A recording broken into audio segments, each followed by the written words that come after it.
गरुड़ पुराण दूसरा अध्याय। मृत्यु के बाद की सबसे रहस्यमयी और पीड़ादायक यात्रा होती है आत्मा के 13 दिन। क्या आपने कभी सोचा है कि कोई व्यक्ति मरने के बाद 13 दिनों तक कहाँ रहता है? वो आत्मा क्या देखती है, क्या महसूस करती है? गरुड़ पुराण में बताया गया है कि जब कोई जीव इस संसार को छोड़ता है तो उसकी आत्मा न पूरी तरह पृथ्वी पर होती है, न ही पूरी तरह परलोक में। वो एक विचलित अवस्था में होती है जहां हर दिन एक नया अनुभव, एक नई सजा, एक नया एहसास उसके सामने आता है।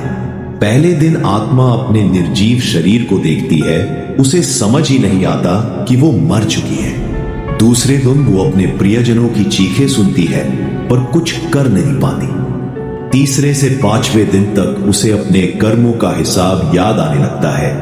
वो हर उस पल को दोबारा जीती है जहां उसने किसी का दिल दुखाया था। 6ठे से 9वें दिन तक यमदूत उसके चारों ओर घूमते हैं और आत्मा भय, ग्लानि और अकेलेपन से कांपती है। और फिर 10वें से 13वें दिन आत्मा को यमलोक के द्वार की झलक मिलने लगती है। गरुड़ पुराण कहता है 13वें दिन यमदूत आत्मा को लेकर जाते हैं एक ऐसे स्थान पर जहां उसके अच्छे बुरे कर्मों का न्याय होता है। शास्त्रों में कहा गया है त्रयोदश दिने मृतस्य प्रायश्चित्तम विधीयते अथ यापि यमक्षेत्रम पाप कर्म विभूतये।